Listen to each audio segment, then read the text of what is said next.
Eh bien, Bandeko Balandi ya émission Balobeli Mboka, Mbote Nabino, Esika, Bozali, Ngai Wabino, Serge Mfwamba, Moluba ya Boinde, na esa saipi pona kusola Nabino, mai matali politique, lolenge na lobaka ete Congo démocratique, ezali Mboka ya Baibazi d'abord, na bolingo ya Mboka, na bolingo na yango, Congo démocratique, ezali tomi benga Congolais poete, obotami na yuso, ozali na yusangi, nitope yuso liba douana epese oka ki congolais ndeko na ngai ata kobotami na Congo topozi na makila ya moko ya ba congolais osengeli d'abord kozala na bolingo po etenga moluba bwende na confirmer yo ki ozali congolais to ebiete baike bali ya mibenga ka congolais azali congolais ya yuso lipe yusangin kasi ya kenda na mikina poto asali 45 akotutobe tolo kazi congolais ata 1 mètre carré ya mabele azina ngwa wate ata mokala ya ndunda ya moke azina ngote kotutobe tolo ki azali congolais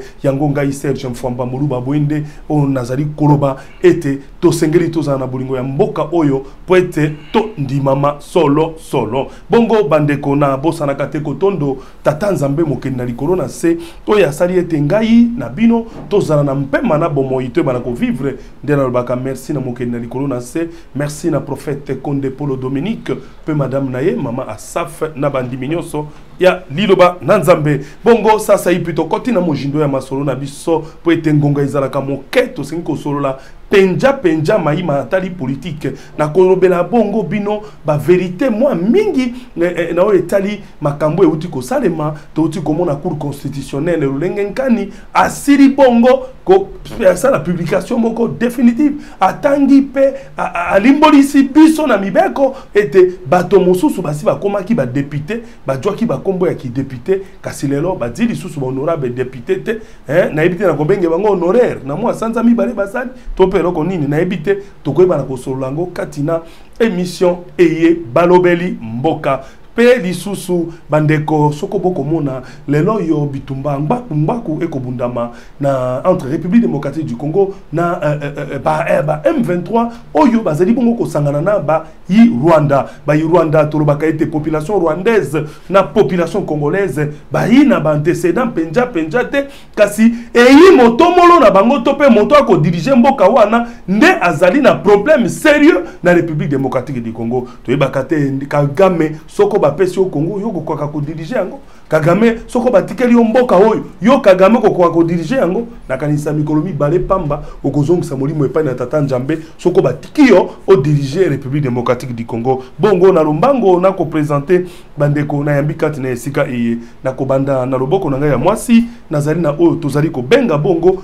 na kombo ya ndeko Mustafa Kalambai ezali mbala na ya liboso na yamba na émission balobeli mboka kasi biso na politique tolobaka moto ya sika azalaka te ndeko Mustafa Kalambai ya zali bongo moko ya ba communicateur très puissant na kati ya engumba o bako benga Kabila forever bango leader na bango temo kolelo ezali ndeko Kabila Kabange yango na kopesa mbote pa ya ndeko Mustafa Kalambai mbote na yo pe boyi malamu na émission balobeli mboka mbote ndeko Fwamba mbote na bakongomani nyonso bakolanda biso mokolo lelo na sepeli mingi na maloba mayo na kati litango koloba ete kongomani azala kaka na yusoli na yusangini te ezali makambo matali bolingo nde na kasi na koloba na yoke kongomani mana ezali ndeko na biso Joseph Kabila Kabange le premier président docteur na kati ya mboka na biso yazali docteur honoris causa te ali docteur pe ya kombo kaka ke no baza aza premier docteur mais kasi soko tuni na ye thèse na ya defendaka saka nini to yebite yango na sepeli mingi pote maloba mayo matalisi biso mbala moko ete to na raison ya ko soutenir motomana mais na kati ya afana kota na kati ya makombo malelo na ko bosa na te ko pesa maloba ni ngai o ba kongomani ba tina maloba na monoko manga mokolo malelo ya liboso zali nini ba fonctionnaire ba bengi ngai ba lobi ete ndeko Mustafa yebisani na Kabila ete banda ya kenda tuzoka sous salaire na biso le 15 te tuzoka sous salaire na biso le 25 te tuzoka sous date tuzoka salaire te voilà banani balobi ba fonctionnaire pour dire là baza payé te salaire li foot ba ko les alliés à mois ya février na limité moniteur ba fonctionnaire na otambola kala na sachet na poche ba on ne sait jamais quand ton salaire ko bima ba Félix azongi si bango lelo alors que Kabila bomaka yango fonctionnaire ba que salaire na nge bimaka le 15 et bandi kobima surtout comme les 25 ma foot ya ba fonctionnaire esili mais il y a les Félix zongi biso tina niveau wana ba fonctionnaire ba kisi sur le ko oyo balobi ete tellement Kabila zalaki bazalaki na Transco a foutaka 1000 francs aller retour pour kende mosala mais banda Kabila akenda kuna na Transco mosala ekufa mituke mona na kasusu te balobi na ngai yoko totambola kana balabala est-ce que mona kasusu mituka na balabala mituka na Transco to ko mona susu te balobi ete za na DG moko kuna aye na 750 personnes batina manso wana ya tribune aye ati bango kuna ti bango bakada likolo pona kaka koboma mosala mana ya Transco ba fonctionnaire toujours pour baso pension balobi ete même batu batika mosala volontairement kino le lomo na bakombongo na bango te tango Kabila ezaki bongo te ba kolela makasi balobi ke pasi maleki mais c'est toujours na kati ya ba plainte sikana binisa makambo matali perquisition ou tu ko salemana fondation Musée Laurent Désiré. Oui, rapidement na koloba yango tozana kati ya poubelle Congo zali ekundete ndeko Félix Tshisekedi Tshilombo Antoine mwana Etienne Tshisekedi na mama Marthe Congo na biso zali ekundete boni boko tinda ni ba service ya l'état et que ndeko perquisitionner bureau ya bato sans que bala que ça ne fils qu'un document officiel. Tinda ni bango basala mosala kuna. Ça c'est de l'anarchie. Voilà batango baké ko ça perquisition. La bureau zala la précision. La bureau ya fondation Musée Laurent Désiré Kabila. Ezali la batete là. Oui, nayibi. Balakisi mokanda te. Ba koti babandi ko panza, ba panzi ndenge ba mesana ko sala moni to mona ka ngoto bakenda ko panza ndako kabundi. To mona fufu ya kabundi na se. Hakuna ba bakei ba panzi basilisi ba kui ba biloko ya valeur. Ba même ba machine. Ba memi ba clé USB ba memi même motuka oyo memaka nzoto ya nkondo Musée Laurent Désiré Kabila motuka mana ba fandisa yango wana lokola na musée ba tonyoso ba kabiliste nyoso ba révolutionnaire nyoso ba lumumbiste nyoso o ba za ko croire na komba ya Lumumba oyo Laurent Désiré Kabila menaki basuki bayeba mona komo nzoto ya mbala ya suka Musée Kabila sala ya komema na motuka amemaka na motuka oyo bango bayeba ko yango mais ba memi yango wapi. Il y a des Congolais qui ont même baki kolalisa bisika baki kolalisa ba memi bango wapi leur famille baso koluka eza koluka bango biso bande ko na bango to koluka bango bon memi bango wapi kosala mosala to pekisi bien te bosala mosala mais jusque là non je m'excuse un peu de ko Moustapha Kalambayi jusque là est-ce que ba memi biloko nyonso wana ba tiki document moko te ke ba tiki biloko ba lakisi pe mokanda moko te eloko pe bati ba yeko sala balobi te bato bazana kati ya fondation balobi boy bato mana tango bakomi mbala moko bayeba bandi ko banza balobi bango baza bato ya demiap bango baza hors la loi baza ki en civil to balati teni baza identifié teni militaire bango baza ba hors la loi bango bapanzaka alors mon bec commence à clair na ngomana oh tozali ezali bureau na yo ezali esika na yo soki moto ye koluka loko moko awa voilà ki sa yo mokanda o e permettre ye akota na kata ndako na yo a fouiller parce que l'article 29 de la constitution est ça clair na ngomana que le domicile est inviolable donc bandi ko yako doko violer domicile na ngai sans mokanda moko masengeli omoni ke komi nango anarchie. Ok. Et c'est là qu'on veut nous amener avec ce régime, il y a UDPS, avec ce régime, il y a Chilengelou, avec ce régime, il y a Timola Moulumba. Merci beaucoup, Deko Moustapha Kalambayi. On a rappelé Azali Moko ya communicateur monene na Katia Engumba Bako Benga Kabila faux rêve. Na ye pene na ye bandeko balobi bonya ko tuta bordir boena côté ya UDPS mais ako tuta pambate pour être ezina moto boye biye pasa kama sekite na goloba na zongi sedi bino maître winner kankolongo mokolomo lelo pour être na ibakete Deko Moustapha Kalambayi alobaka iya alobaka sembo yango na benga maître winner kankolongo mbote na yo esengo mingi muluba bwende mwana mboka mwana Congo tikete nzambe asila na kopambola yo na pesa ko débatteur mbote mwana mboka Moustapha Kalambayi moko ya ba jeune oyo bazana bwanya mingi na République démocratique du Congo mais bakomi ko réduire bwanya na makambo mingi etali lokuta parce que era akobimisa makambo na ye ya perquisition o bakoteli bango na ndaku et pas ba service ya demiap ake kochite ko bakeza IDPS mutekotaki c'est un peu trop grave et cramissime voire même il faut qu'on rappelle bana mboka que depuis mutuka oyo memaka corps ya Kondo Musée Laurent Désiré Kabila oyo memaka corps pona kokende kotika yango liboso ya palais de la nation esika bomona bakunda papa oya biso. Alors mutuka wana memaka Kabila de père ezaka mutuka ya l'état congolais, ça c'est de 1 parce que ça va bien ils ont appartenir dans l'état congolais et sengela quitter que Kabila parce que bakotaki na pouvoir ba confisquer ba bien ils ont revenir dans l'état congolais parce que ce sont des biens auto ko tia na misère nationale. Donc pour la yo perquisition et salemaki pour la ko récupérer biloko eza ko revenir dans l'état congolais. Hormis ça, ce qui est réellement perquisition et salemi, parce qu'il y a des déceptions graves, mon frère. Des déceptions graves où ils sont liés à l'insécurité sur le territoire national. On ne peut pas comprendre. Bandeko bazo s'acharner contre des miap quand on a clé SB. Des bazo tanga biloko a cher. Même makambo bakuti kuneza somo, lelo na ko bimisangote. Lelo na ko bimisangote parce que baza kata ko examiner clé SB wana. Donc clé USB n'a qu'on rappelle bandeko ba éviter clé USB c'est le loco yo bato ba benga na kombo ya flash disk mais appellation nango malamo ba benga ka clé USB yango deko famba et loko wana na moto ya boni Kongomani ba répondre pour au mona bandeko bazo ya kolela na plateau pour mona bandeko bazo beta mbunda na république ba bengi na communauté internationale akota na likambongo pour na clé oza rien que $12. Makambo eza na kati ndeze ya somo. Oko yoka makambo wana mwanga chuchu. Ebongo bango suko. Oko yoka makambo wana swala moka lo. Ndeko wine. Oko yoka makambo Kabila za suspect. Ndeko wine. Est-ce que yoka nisi bazala na clé USB o ezina makambo ya matata na mboka? Bakoti yango kaka bisika nyonso boye. Clé wana bakokunda ngo ata kokunda te. Ndeko na ngai nazo yebisa oke république ezo souffrir. Ndeko na kati ya ndako wana okoyoka babengi o Asbel Kabila. Ndeko biloko eza somo kuna. Bakokaki kotindela bango mukanda te balinga ba se préparer. Conséquence mo babomba ki SVT parce que bayela ki bango brisque.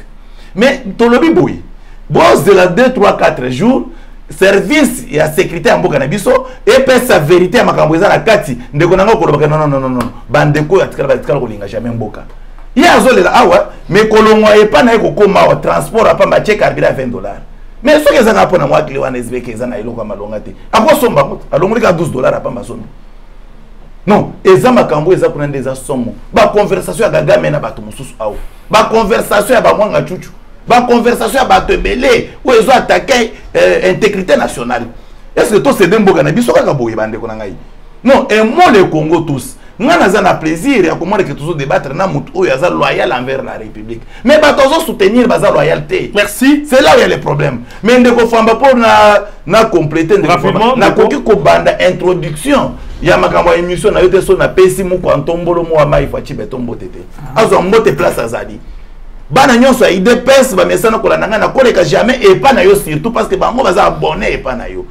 Ça que bazo mbote place bazali bana nyonso IDPS ba congolais nyonso bino mingi na yebi ke émission otuko banda mais heureusement ba telibiso mutu za compréhension tout ça débat propre. Merci maître Winner Kankolongo yambote na kota na masolo manso toko solo la nanu moi likambo moko oyo eko sala ngai pasi na zuba appel kilikili émission moko yayo elekaki pe lopi bato batalaki ozalaki na plateau maître Winner bato bakolela balobi na ngai Muluba Bwende babengai na bandeko moko na niveau ya est na nord Kivu balobi na ngai Muluba Bwende maître Winner Kankolongo osengeli otalisa ye oyebisa ke bahutu ba congolais hutu bazalaka balobi ezali tribu ezali wana bahutu balobi bango bazalaka ba congolais balobi tribu wana uta kala balobi depuis 1800 et quelques déjà les hutu bazalaki wana batalisi ngai lolenge kani yango na kobanda nanu epai ya ndeko Mustafa. Est-ce que oyebaka ya solo ete les hutu congolais existent? Matondo mingi ndeko Fabrice Famba Serge Fwamba Serge Fwamba pardon Bolimbisi oui Muluba ya Bwende ona mutu na oyo moni babiloko soto bitu banda ko loba yango ezana batu ba bando tetaka biso nde batakisa biso ba mesana ko taxer o ya facilité bo yaza na azo sala non vérité tika la vérité mais quand le chef de l'état est mon pas loba que les Nyamulenge sont nos frères bazaba congolais et tika là c'est normal. OK, je commence par là donc je veux vraiment que tous on a histoire. OK, Ndayo est vivant et le temps bokolo vivant de ba changer histoire té na Afrique tous en a race tous en a berbère tous en a bantou tous en a bon disons mélano africain tous en a tutsi ainsi de suite mais ngana zuka ba bantou wana selon Black et ça motonio so oya benga ka mutu ngana za lokola yo boye na kombo ya muntu surtout que na Swahili ba benga ka mutu chiluba mutu na Mukongo mutu so que na tetela ba bengi auto so que pas la bataille ka moto voilà so que partout en Afrique et so que de l'autre côté na mpanzi ya est ou ana de ba benga ka ye utu donc so que pas na Rwanda ko ba benga ba sana ba tutsi na ba utu Utu eza muntu lokola ngana donc un bantou. OK. Tout ça on dit ben tu peux te mettre ça na bantou. Donc bantou na pluriel, muntu na singulier. Donc utu aza muntu. Donc azali famille moko na ngai na yo na ndeko na nga winner ya yeye pesa zao. Azali ndenge moko na bato bazali na zone ya likolo sauf kazala soudanais. Mais ce que na ye muntu c'est normal. Donc utu wana qui se réclame qu'il est congolais, moi je ne vois pas pourquoi tu boya ye que aza congolais. Bazali ba existe ka. Donc même ngande na za boye, na za muntu, na za utu. Différence na ngai na toutes ces alliés que bango ba toutes ba yako ya de l'autre côté baza o bazali baza ba mi benga ka ba descendant roi Salomon, bango li baza ba via. Donc tant que mona ka ba guerre na est. Donc to loba ke ba utu to ka ba rwandais utu ba utu wana ba bundisa ka biso ba congolais te. Yeye biko za mabeli na bango. Asa so na biso ba bundela mabeli te. Te awela bo pese mabeli na ndinga makasi. Muto ya ko luka makambo na ndinga makasi ezali bato ba yako ya. Ezali ko batuti. Ezali ko ndeko na ngai winner. Ba ye ba ko diriger mboka te. Yango moni à chaque fois ba ko sala makambo te kombo na bango za kanani Kabila. Et chaque na bango ba ko justifier na kombo ya Kabila. Ezali ndenge moko na batuti. Bazoko ko sala bazoko ko prouver te que bazana mabele na mboka na biso. Comment na le moyen na ko prouver ngo zaka ko koselaka ba kongomani makambo. Ba ko boma biso, ba ko réduire biso, ba ko sala biso boy, ba ko sala biso boy. C'est cela. Alors na bossa na te makambo de ko na ngai wini ko ba ya lokuta. Ce qui besoin na besoin ko récupérer biloko ya l'état au mutu azwa, eza simple la voie est légale. Comme la nieke ndeko mutu ka bomba kana biko na yo wana eza ya yote zali ya l'état, yaka ni kozongisa. So ka boyi kozongisa yo ke ko na makasi. Sika bino mwa biso mosa procédure ni basala ki ya bongo po te bakende ko kwa biloko mana. Donc on a dit que la suka ka mutu ka biloko ya l'état. Bongo montre ya ndeko Jeannette Kabila bokui kuna. Ezali pe ya l'état? Montre. Ya ndeko Jeannette Kabila bakui. Eza ya l'état te ezali ya ndeko na biso Jeannette Kabila. Alors bela ko mo mususu awa wa ete ba conversation ya kati ya Rwanda ainsi de suite. Mais ndeko bino bakina ko perquisitionner ndako Salomon Kalonda. Bosuka na yango wapi? Résultat ya perquisition ndako Salomon Kalonda eza wapi? Résultat ya perquisition ndako mama Salomon ezali ni wapi? Résultat ya masolo siko na Kagame na monga chuchu. Mena na bisaka biso awake. Kagame son frère, son partenaire fiable. Binote. Nana mema Kagame na stage de martyr. Yo nani oboya Kagame bobakisa na suka ndoki. Binote. Nani aloba ete à part Kagame moto ko sunganie asa mosala malamu. Binote ezali kaka bino. Donc botika ni Kabila na makambo oyo boluka koma bo résoudre ba solution makambo na bino. Nana akenda ko senga na Kagame akoto sa na EAC. Binote le makambo mana Kabila salite bosala makambo na bino ndenge esengeli. OK, merci Ndeko Mustafa Kalambai, maître winner oyoki to uti na makambo tali peuple hutu kino ndenge to ko sukela yo pona yo oyo si oyoka pena ata ko oyebi mboka oyo osi oyoka quand même que ba hutu bazaka contre ba congolais te que ba hutu bazaka pe tribu moko na Congo. Ndeko Famba nayebi pourquoi ba soulever question ana parce que na pesa bana mboka devoir bakoka ko répondre na otetilelo mais na ko continuer na musala na suka na otika te. Les enquêtes sont toujours en cours. Nga nazo sa musala pona ko sauver république. Na sala musala pona ko sauver république ndeko za pona ko sauver famille restreinte na ngaite. Je suis en train de se battre jour et nuit. Mutuna wana so euti za par rapport à ba problème à Mobutu. On a dénoncé ka pona problème que Mobutu il paraît azaki Hutu rwandais. Et c'est comme ça qu'il s'est retrouvé à l'Équateur. Maman naye aye ko botelé na Équateur. Et na Équateur il fallait que ba pesa kombo ya Hutu. Et coïncidait ma ben à Équateur pour prononcer Hutu te pour prononcer Mobutu, c'est comme ça les messieurs c'est Mobutu. Maître Winner. C'est comme ça que ce monsieur Sévi na kombo ya Mobutu. Pourquoi j'ai dit ça? Ndeko na ngai okosala enquête jusqu'à se fatiguer kotika la koyoka kombo ya papa Mobutu te. Le seul individu na République démocratique du Congo. Mais Balabakaza les seuls individus na République démocratique du Congo wazana kombo unique kaka non sans poste non. À part prénom, qui est pas Sango et Joseph, c'est monsieur Mobutu. Oh, Mobutu, c'est Comme autre temps, Congolais n'est pas président de la République.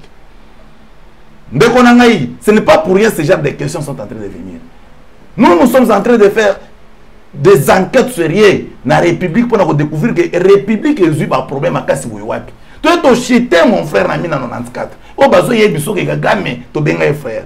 Mais mon biso to benga frère mais Kagame bango pouvoir au basala nango 24 ans et basala 22 ans et ça pouvoir ya Kagame ndeko na ngai vous allez se souvenir que bango na Kagame ba signé accord ya Lomera lequel accord ils ont cédé 300 km ya mboka na biso pour Rwanda na ba pays mususu c'est monde bazwa ndeko na ngai ce genre de personnalité ils ont amené Mobutu jusqu'à Kobimisa Libanda ya République. Pourquoi pas beaucoup de services ba Rwandais? Otobenga à l'époque Baskari. Maintenant, Baskari wana bazai soda rwandais. Baskari na baiko appuyer pouvoir ya Tshisekedi. Baskari na baiko appuyer pouvoir ya Tshisekedi Chilombo. Baskari baiko appuyer pouvoir ya Kabila. Ti lelo mon frère, il paraît que le cadeau quoi Askari bazana kati ya armée na biso. Fort malheureusement moi na mboka Tshisekedi a envoyé de Dieu. À ça le recrutement ba militaire congolais le vrai. Pour la sauver la République. Maintenant, on ne peut pas dire que Baoutou, espace congolais, c'était depuis la création de la République démocratique du Congo, depuis 1885. Non, parce que Congo, bien avant 1885, Congo a occupé l'espace de Rwanda, Burundi et consort. C'était le Congo, où il y a une maison mère. C'est seulement 4G. Il y a Union européenne va profiter bakata biso moi Rwanda wana bakata biso okata moi Burundi wana bakata biso okata c'est à ce moment-là les routes dont vous parlez tous na bango associés mais une fois bakati bakewa ils se sont retrouvés chez eux c'est ça le problème nyonso ko boy ko kende nyonso Francis Kalombo azana mboko yo non mais Francis Kalombo yebaki aza Rwanda route il n'est pas il est du Kasaï. Je vous dis il est du Kasaï parce que son père a eu Kobala Kasaïen. Mais tant que maman et la famille il y a Mokonzi Mboka, il ne peut pas utaka peine à côté non, ça ce n'est pas le débat. Ça c'est pas le débat. Mais Francis Kalombo c'est pas aussi non plus le débat. Dans un exemple pour comprendre que tu se retrouves dans Francis Awa. Mais la vérité soit que je sais que Francis Place Azar a aussi un droit de réponse. Mais AYP c'est ce combo en centre na bango. On comprendre que c'est un Rwandais. Mais Francis Kalombo vit avec nous ici, c'est la politique active. Mais cela a profité depuis quand? C'est après 1960, lorsque la Constitution, la loi fondamentale est et l'objet que Batunion soit dans l'espace congolais. Dorénavant, comme Congolais. C'est de là que ces gens ont profité. Mais qu'est-ce que nous pouvons dire parce que mon frère ami, il ne faut pas suivre des langages. Il y a pour sauver Mboka ou pour détruire Mboka. Mais ndeko na ngai mpona kozonga mwa moke ba oyebiso ke no ba kuina montre mais ayebiso te ke montre wana ezala ka téléphone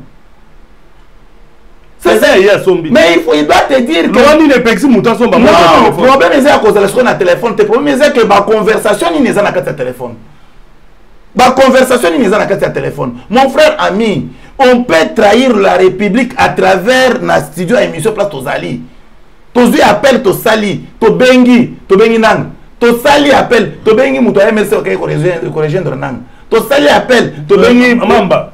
To bengi mboma. Donc, c'est-à-dire, ce sont des actes que nos sœurs et frères, soi-disant, parce que dans la République, Batouana, Congolais, c'est rien. Merci. C'est le vrai notre frère. Tu dois comprendre que c'est notre frère naturel. Merci.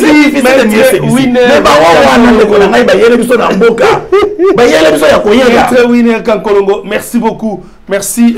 Tu soufflé moi moqué. Na vidéo il y a ministre et la justice oyo chef de l'État a passé instruction pour être à Mekako tel mais les bâtonnons so ba kondima ko ba ça la corruption avant tokota na moment ya maponami ya ba sénateur topé ba gouverneur toyoka maman Rose Mutombo Rose Mutombo maman Rose Mutombo mais ministre ya justice. Effectivement, je suis venu sur instruction du président de la République le rencontrer, puisqu'il a vraiment un souci par rapport au comportement des différents députés provinciaux. Et il m'a dit qu'il a appris que les différents députés provinciaux sont en train de monnayer leur voix auprès des sénateurs et les gouverneurs. Il m'a demandé d'instruire et d'échanger avec le procureur général près des cassations pour qu'il puisse instruire les différents procureurs généraux d'attirer leur attention sur cette corruption qui ne dit pas son nom et que les services seront derrière ces députés provinciaux, celui qu'on va attraper en train de monnayer. Il n'y a pas de marchandises à vendre auprès des sénateurs et les gouverneurs et que cela doit s'arrêter. On ne peut pas continuer à accepter une telle corruption à ciel ouvert et qu'il faut qu'il y ait des sanctions sévères pour tout celui qu'on va attraper en train de monnayer son siège, sa voix auprès des sénateurs et gouverneurs. Excellence, c'est une pratique qui a pratiquement pris de l'ancrage dans le pays depuis le début des élections. C'est ce que les gens déplorent, le monnayage des voix au niveau des sénatoriales. Est-ce que vous pensez que vous allez réussir cette mission vous confiée par le chef de l'État? Quelles sont vos stratégies? C'est à la justice de le faire et les services de sécurité. C'est vrai que la corruption, c'est une infraction très difficile à établir, étant donné qu'il y a un corrupteur et un corrompu. Mais nous disons que ça sera vraiment dommage que cela continue. Il faut qu'on s'arrête un jour et que c'est lui qu'on va attraper. Wana boutikoyoka toyeba peuple a komelinga balingi bayeba enfin corruption wana bakolobela.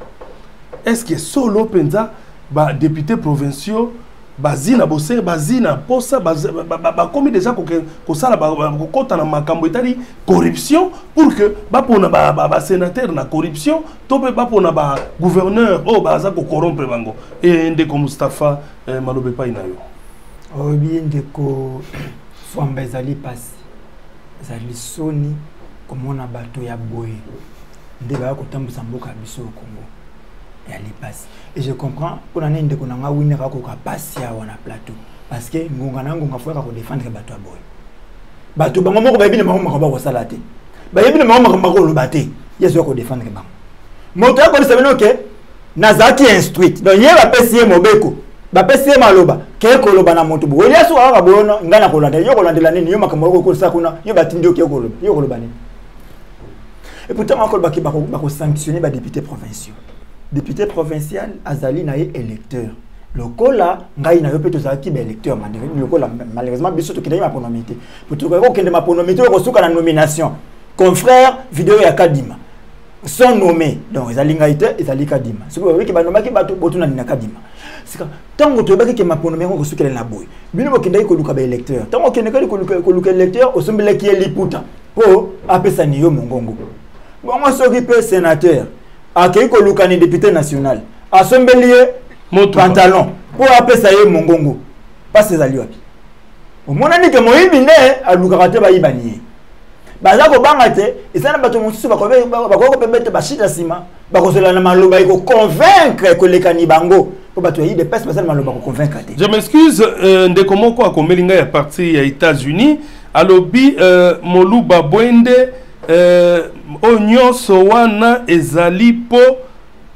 gouvernement en place gouvernement en place entre parenthèses IDPS oui. A proposé ba gouverneur naye oyo ba député provinciaux balingi bangote voilà. A proposé ba sénateur okay. Naye oyo ba député provinciaux balingi bangote kasi po na kobanga ke bazwa ba gouverneur muke ou soit bato na bango ba proposer et simbate yango ba zali déjà ko traquer ba député provinciaux Moluba ya Bwende bosolo yango wana bosolo ko kende ko luka mosute po ba kotala ni Moula Maleki, législature eleki, UDPS a 12 députés provinciaux.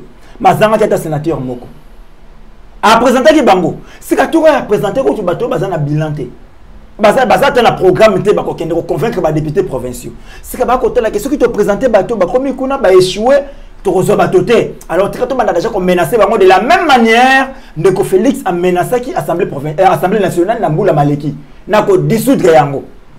Anda ngomona ki batuloko la bamboso tellement ki bako banga papa ba dissoudre 21 mireke nde ngomona ba changer ki bakendaki yango moni ndenge moko ba na menace yango na ko benga ba député provinciaux ba céder na manipulation te ba céder na menace te ba tele melani yango alors ba kati ya maloba oyo na bosa na tende ko nanga Winner Kankolonga bimiselo ko moko ya pasi awa kibisika azali na kata motema na yabi ka lui makamba lokuta.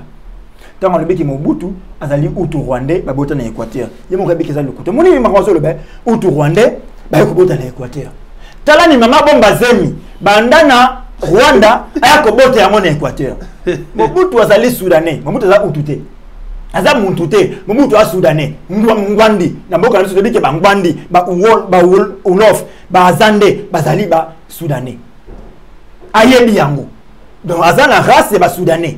Nationalité ka bango UDPS babengaka Mobutu togolais ka bango UDPS babengaka Mobutu centrafricain bango omoni ndenge babengaka Kabila rwandais omoni ndenge babengaka Kabila tanzanien lelo bakomisi Mobutu bongo kala te bakoya sur na nationalité Joseph Kasavubu bango bakoya na Joseph Kasavubu bakolo bakona azaki mutu à Brazzaville azaki angolais bango on comprend déjà leur jeu yami bala lobelo komoko ya makasi awa ona sepeli nango constitution ya Luluabourg ndeko tango lobi makambo constitution ya Luluabourg tango lobi makambo ya constitution ya Luluabourg to pe loi fondamentale yango to benga constitution ouais mwana mobali o tata na biso Etienne Tshisekedi aboya to kende référendum ya 2005 pour bande ko bundela loi wana ya Luluabourg ye ayebi soki bango bakendaka référendum te to voto zo mobeko likonzi o to za na ngoyo parce que bango bande ko bundela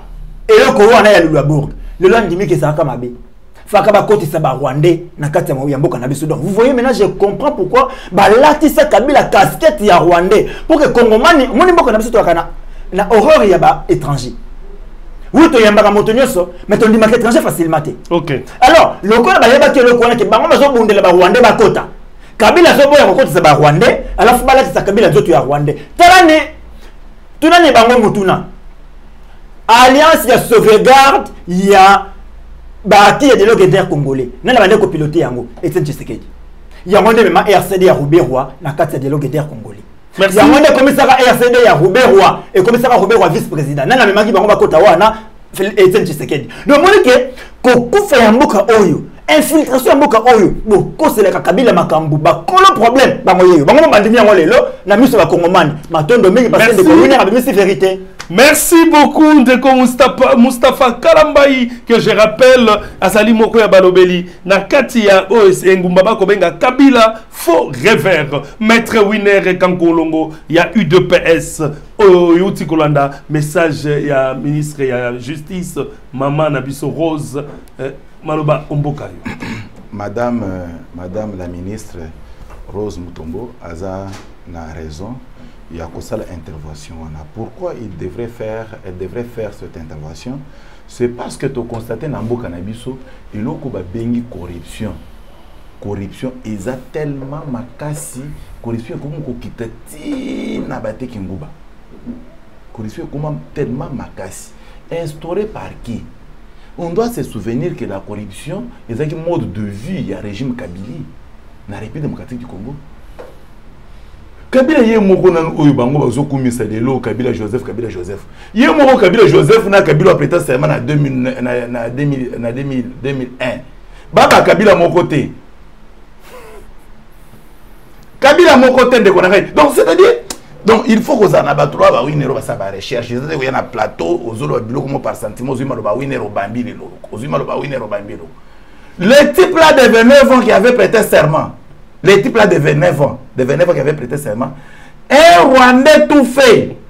Bayena awa na République démocratique du Congo, azaki attaque à deux côtés. Baye bazui soi-disant soi-disant mutu moko boye azaki na forme ndenge moko na ye babité to ba congolais bandimi déjà type c'est toko bimisa on est tous na pour ça ndenge mutu tozo vivre mutu vivre biso pe ba mikolo boye to vendre mon cher s'il faut recruter étape moko ya République démocratique du Congo pour recruter jusqu'à la moine épinière et sa présence à Kabila na République démocratique du Congo. Ah bon? Et sa présence à Kabila na République démocratique du Congo. C'est comme ça biso to lobi bla Kabila avanda. Donc la miki mère des gens mboka za libanda ya mboka, la miki mère ke vanda kuna a continuer vie na e pour ake na mboka de prédilection ezaka yaye. Toza kuna te. Ndeko na ngai. Corruption na République démocratique du Congo. Yemo ba outko rappeler awo.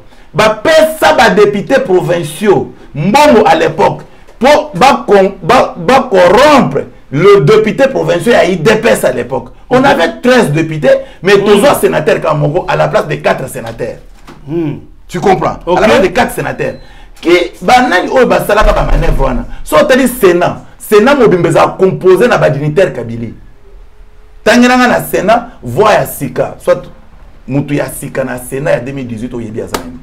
Si Sénat ke oyo rao e kingandi. O kitutu. O kibuchuchu, o kibrutum, ti na ba kombo kuna ekota. Maintenant to lobi boye. Il faut tous être vigilants. Mwana ya Congo oyo ba voter yo pa ba Kongomani. Oyo za député ya parti politique songolo pakala. Parce que on dit mi ko za na parti politique, oza obligé faut landa ligne. Il faut landa ligne ya parti politique. Ça c'est ça le devoir de la politique. Nana ko za la tenga ba voter na IDPS. Mais pour la ligne à IDPS, n'a que déroutant na voiline. Na voiline.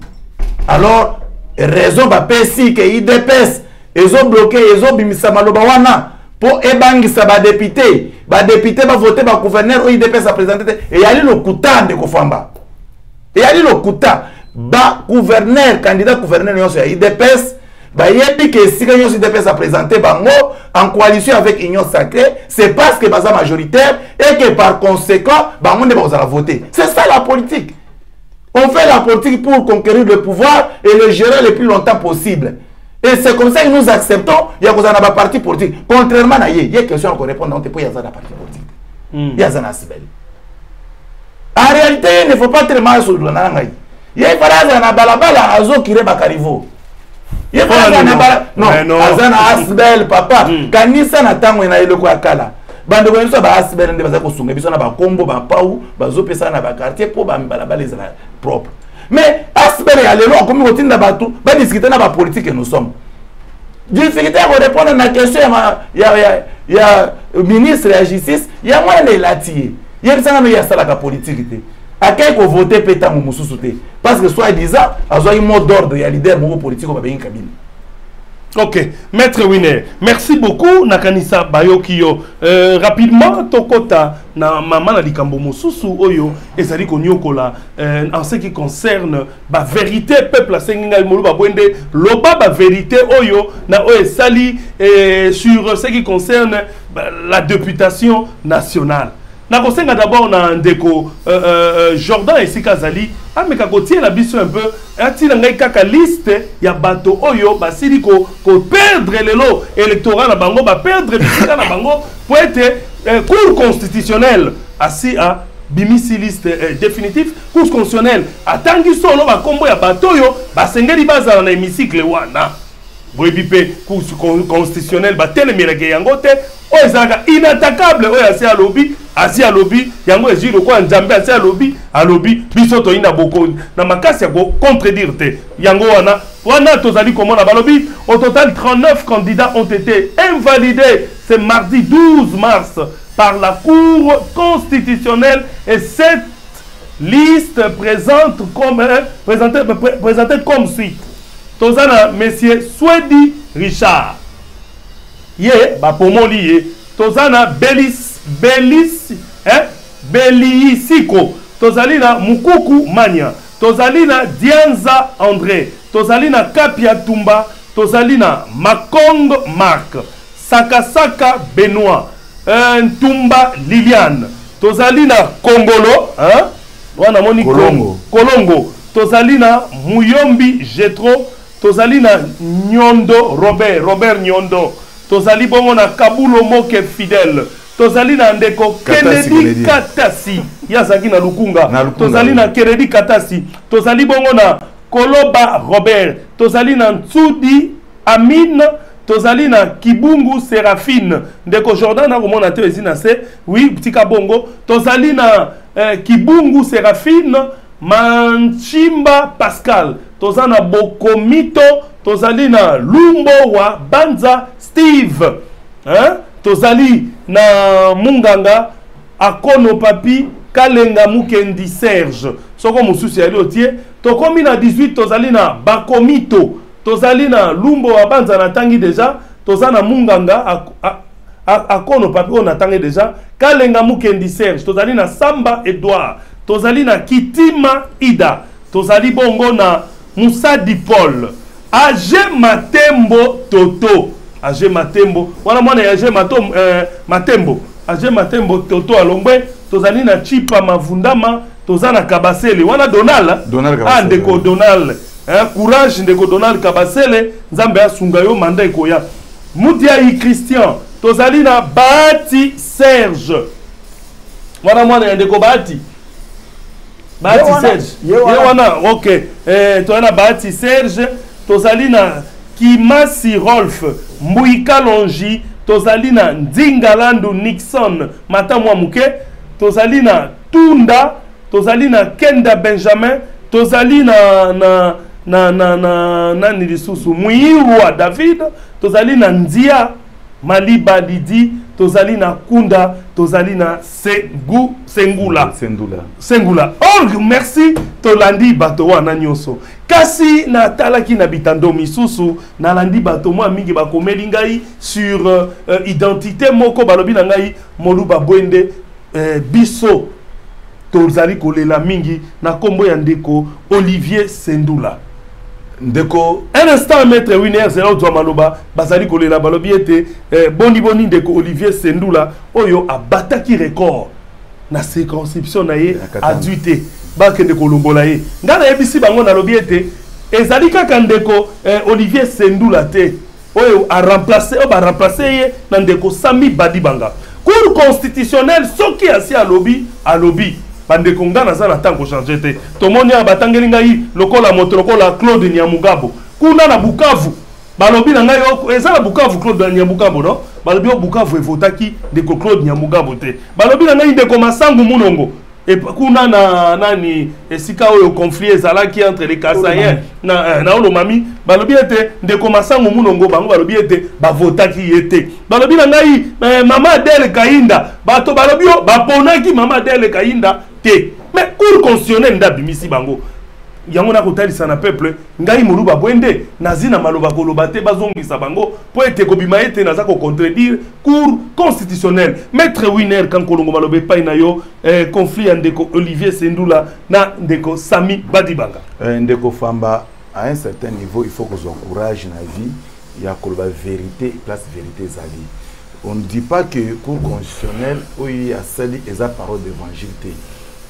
La parole d'évangile. Mais ce qui est vrai, il y a un épaisseur d'ingisa, il y a tranché en dernier ressort. Ça c'est vrai. Mais dans le système judiciaire, possibilité à introduire des requêtes pour une barrière matérielle et zalaka. Pour constitutionnel comme baïmé, ça la erreur. Et surtout que Toyoki, que le dossier à Olivier Sendula Kazali. Dossier n'est pas traité individuellement, na responsable numéro 1 il y a institution. Comment il y a beaucoup intéressé dans le dossier? Il y a jeunes courageux, jeunes oiseaux, moukenyo soiseaux dans la vie, à investir dans l'élection. À bandi campagne depuis 2020, pendant que les dinosaures, les traîtres dinosaures, ont remplacé Batangi Kombo, Sami Badibang. Est-ce qu'on peut gérer la République comme ça? Nous devons voter. Nous devons lapider na katanda. Oui, tu as nous rapidement fait image juste ton commentaire. Il y a élection tango bato bazalaki ko komona ka bato babelela ka ndeko sa bang. Tala aweza na katanda na centre ya munene ya katanda. Ba lapider, bazo lapider ndeko Sami Badibanga, ndeko na ngai. Ce monsieur batikala ko voter, je ne crois pas même 100 personnes et voter été. Pourquoi? Parce que na katanda bazana kanda. vous allez se souvenir que en 2016, Joseph Kabila Kabangi a nommé Ndeko Sami Badibanga premier ministre. Le monsieur Ndeko Nangai, pas seulement que attend la ville province à Kinshasa, à tirer le de sa toilette, attend la Katanda village natal naye. Ndeko Sami Badibanga attaque koso ya pamba salate. Ndeko Sami Badibanga na eleko nyonso wana, atikala ko kendata ko beta tour ya pamba te. Abenga bango ba villageois. Mais bato baboyi na bango e balobi pona yo te to voter yo te. Tozo voter jeune o tozo pesa confiance pour alobela biso parce que Katanda za zone rouge na Kasai. Ndeko nanga Katanda za zone rouge na Kasai. Katanda za parmi ba territoire très fragile. Merci. Maintenant ndeko nanga yi pona ojité. Est-ce que vous pouvez comprendre? Sami Badibanga, un traître connu, c'est un traître connu. Azoko Saka Bapikaza na IDPS. Non, Sami Badibanga en 2011, il a été voté par Bana IDPS que nous sommes. Mais Sami Badibanga a accepté le même 2011, il a trahir Bisso Ertoboui Bato que CGT. Sami est parti CG. Sami Badibanga. Mais vous avez travaillé aux côtés de Tshisekedi. Non, Tshisekedi ne travaille pas avec des traîtres. Après les élections de 2011, Sami Badibanga a trahi Tshisekedi le père. Et nous arrivons en 2016, dans le dialogue à Saint-Sylvestre de Konangaï. Merci. Sami Badibanga qui trahit, Tshisekedi le fils qui trahit pour qu'on tombe au pouvoir aujourd'hui. Merci beaucoup. Une minute n'a chité. Rapidement, Sami Badibanga trahit pour qu'on tombe au Mouamaï. En 2006, Andimi Kabila a débauché et a nommé Premier ministre. Sami Badibanga a souki wana tende Konangaï. Sami Badibanga a comploté pour que glissement, il y a la République démocratique du Congo et Salema. Mais comment expliquer un monsieur comme ça? Nous avons la énergie et à apporter Tonis dans la République démocratique. Olivier Sendoula. Olivier Sendoula. Vous remplacez par un monsieur. Merci beaucoup, merci beaucoup, maître. Rapidement, on a Moustapha Kalambayi, pour na tokomo comme na suka, pour na yo ba impression na yo, bandeko Nyabugabo Balier, bandeko Masango Munongo Bako, zongi ba député, maman Del Kainda, si ba yekutu, na siège, yé na nyoso. Rapidement, il faut na yo ndeko Moustapha pour être ok déjà la conclusion émission la mission. Donc on a ngai muluba ya bwende. Matondo menye parce que ba kongomani nyoso bisika ba fandi ba ko comprendre que ndeko Kabila vilipandaka pour rien.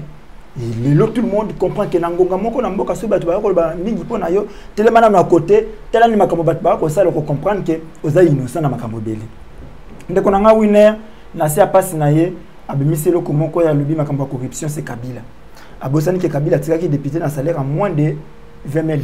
Bango ba commencer député national na $33,000. Bango Kabila te. Et loko moko abosani sukoloba ah OK. Depuis Kabila zala mokonzi na mboka oh tia kei abos article jamais alors jamais ko soutenir corruption, ko soutenir moyibi, ko soutenir kanyaka. Mais to yokani mokonzi ya mboka koloba ete na mboka na biso rétro commission eza légal. Mokonzi ya mboka loba yango 15 millions ya 2019.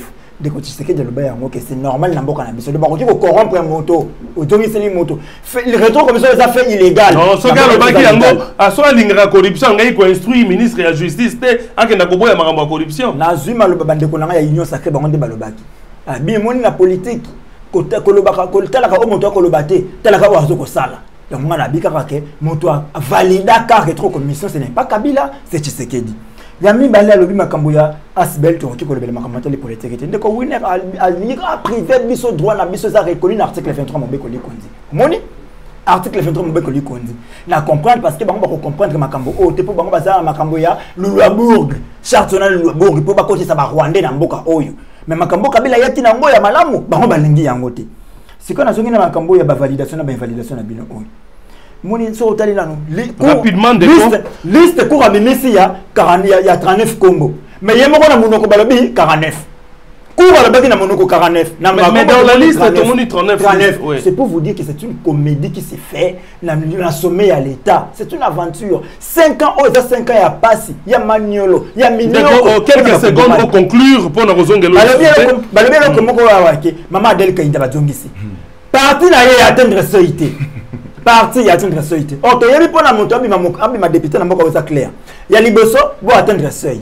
Ya mi ba lesoki bo atteindre seuil te. Yo moko na kata circonscription oyo zali zwa mingongo et le kala moitié. Ils ont le ko la matata. parti na bimisika ye moko po ye moko na carte circonscription a quoi qui mingo ko leka bato maso a commis na la moitié mais na Adip ndeko Junior ne balemba na changu bazwi CUT mais ye moko mingongo azwa ke leki oyo ya kusakana te bokai ko répéter ko zwa pe ya moko ngisa wala za makambo ino sacré na kota te babunda na bango na bango kuna donc moni les gens la riga pour maman d'elle ko kota koti kuna ezali na kana na ngona kama lokuta et là comme tu sois abika kate rapidement ndeko sami badi banga baningaki ete kuna balingi moto te ndeko nanga winner kasa ezali territoire ezali propriété privée famille Tshisekedi te wala bakongomani baye bani yango ezali propriété privée na bango te tokozela bandeko Tshisekedi na bango batonga nzela kala babushi bakotonga yango te babalancer même bakorelancer yango te bakokosaka bakongomani 5 ans bakokedi donc arrêtez de nous mettre le col que kasa ezali mabele ya ndeko Tshisekedi. Merci. C'est que les Congolais doivent retenir, c'est que les Congolais doivent retenir ngonga o seule façon ko sauver mboka o ezali ba ko occasion de biso na kati ya lengomba Kabila forever to mbunda pona ko tombola ni résistance pour te chasser incompétence sur son objet. Merci de Moustapha mettre winner 30 secondes au conclure 30 secondes de Moustapha Sali appelle Moko décrétant donc appelle Moko ya Sony ko benga Kongomani aya kota na lingomba ya Kabila ndeko na ngai. Est-ce que na République démocratique du Congo ezana mutu bako pesa chance lisusu na mbokolo ya Kabila 18 ans asali no côté ndeko na ngai bana ya mboka ba souffrir pendant 18 ans biso nyonso tokoli na bako chokor ya 18 ans to bandi récupérer moi santé sikao à cause on a des sources par mécanisme par mécanisme rapide mettre en tout cas on a Mustafa nazo sepela na mayele na ye c'est un jeune très courageux mais na kosenga aya côté à vérité pour vivre que tous ensemble tous sont république etambula. Merci Nzambe à Zolokumu ndenge asaliete malgré ba difficulté à de kolusinde ko bomela biso courant de kolusinde tala courant bato ba ko sa émission ki toko boy minde ko bomama e ko pela e ko bomama de kolusinde likambo na courant alors c'est l'année pour démissionner yende po nini motano maki akolongola été non ça c'est Félix Tshisekedi arrêtez Lusinde motano maki enda ko Tshisekedi le problème écoutez peut-être déchu la carte Assemblée nationale. Mais le ministre de la Tshisekedi les problèmes. S'il faut démissionner, il faut démissionner. Pour être émission qui toko boyebo.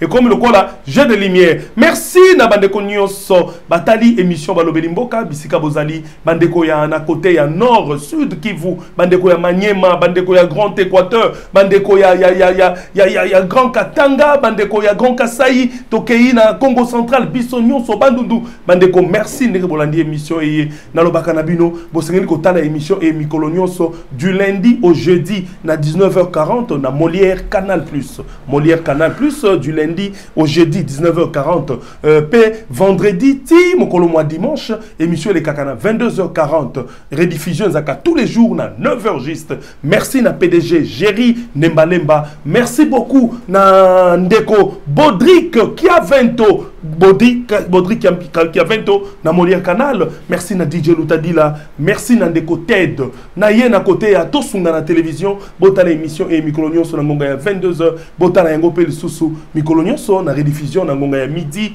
Merci tokei sur internet balobi chaîne YouTube ils en a plus de 245 000 abonnés nouvelle tendance. Merci na ndeko Alain Ndele, merci Nandeko Jordan, na musala makasi okosala, merci na Gédéon, merci na bakongomani nyonso, tokutani ngai na bino mokolo, mwalobi na bosanité, la grande dame Louise Nkoyi na Belgique, nzambe pambola yo. Allez, ciao.